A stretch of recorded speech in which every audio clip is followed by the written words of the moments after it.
जय श्री राम, जय बजरंगबली। साथियों, अगर मैं कहूँ कि हनुमान चालीसा की हर चौपाई आपके जीवन के एक भय को तोड़ देती है, तो क्या आप विश्वास करेंगे? लाखों लोग रोज हनुमान चालीसा पढ़ते हैं, लेकिन बहुत कम लोग ही इसके अनसुने रहस्य को जानते हैं। आज की यह कथा सिर्फ सुनने के लिए नहीं, यह आपके जीवन को बदलने के लिए भी है। इसलिए अंत तक सुनिए, क्योंकि अंतिम रहस्य आपकी सोच को हिला देगा। प्रिय साथियों, आज की यह कथा केवल सुनने के लिए नहीं है, यह अनुभव करने के लिए भी है, क्योंकि आज हम बात करने वाले हैं हनुमान चालीसा के उन रहस्यों की जो हर कोई पढ़ता है लेकिन बहुत कम लोग समझ पाते हैं। हनुमान चालीसा सिर्फ एक स्रोत नहीं, यह कलयुग का सबसे शक्तिशाली सुरक्षा कवच भी है। अधिकांश लोग हनुमान जी को सिर्फ बलवान बानर समझते हैं, लेकिन धर्मशास्त्र कहते हैं हनुमान जी भगवान शिव के अंश अवतार हैं। भगवान राम के प्राण हैं और भक्तों के लिए संकट मोचक हैं। जहाँ राम मर्यादा है, वहीं हनुमान सेवा है। जहाँ राम मौन है, वहीं हनुमान जी कर्म हैं। इसलिए हनुमान चालीसा केवल पढ़ी नहीं जाती, उसे जिया भी जाता है। साथियों, बहुत कम लोग जानते हैं हनुमान चालीसा आराम से बैठकर नहीं लिखी गई। गोस्वामी तुलसीदास जी मुगल शासक द्वारा कारागार में डाल दिए गए थे। चारों ओर भय, मृत्यु की छाया और अंधकार। उसी अंधकार में हनुमान चालीसा की रचना शुरू की। कहा जाता है हर दिन एक चौपाई लिखी जाती और उसी रात एक पहरेदार मृत पाया जाता। 40वें दिन जब हनुमान चालीसा पूर्ण हुई, कारागार के द्वार अपने आप स्वयं खुल गए। यही पहला प्रमाण है कि हनुमान चालीसा रक्षा कवच है। हनुमान चालीसा में ठीक 40 चौपाइयाँ हैं। ये 40 चौपाइयाँ कोई संयोग नहीं है। धर्मशास्त्र कहते हैं मनुष्य के जीवन में 40 मूल भय होते हैं, जैसे मृत्यु, दरिद्रता, अपमान, असफलता, रोग, शत्रु, अकेलापन इत्यादि। हर चौपाई एक भय को नष्ट करती है। इसलिए जो व्यक्ति नियमित हनुमान चालीसा पढ़ता है, उसका डर अपने आप गलने लगता है। बुद्धिहीन तन जान के का अनसुना अर्थ।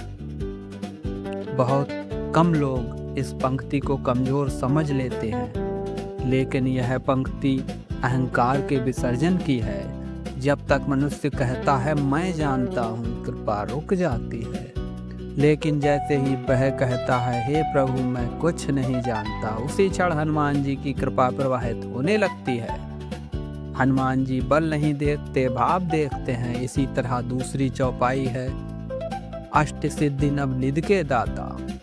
लोग इसे जादू समझते हैं, लेकिन इसका अर्थ है अष्ट सिद्धि: आत्म संयम, विवेक, साहस, धैर्य, एकाग्रता, क्रोध पर नियंत्रण, भय से मुक्ति, सेवा भाव। इसी तरह नवनिधि का अर्थ है स्वास्थ्य, शांति, संतोष, प्रेम, सही निर्णय, समय पर सहायता, आत्मविश्वास, स्थिरता, भक्ति।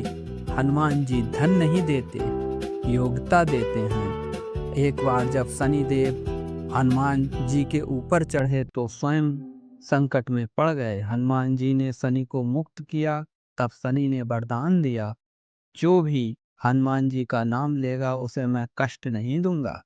इसलिए मंगलवार और शनिवार को हनुमान चालीसा के लिए सबसे महत्वपूर्ण माना गया है।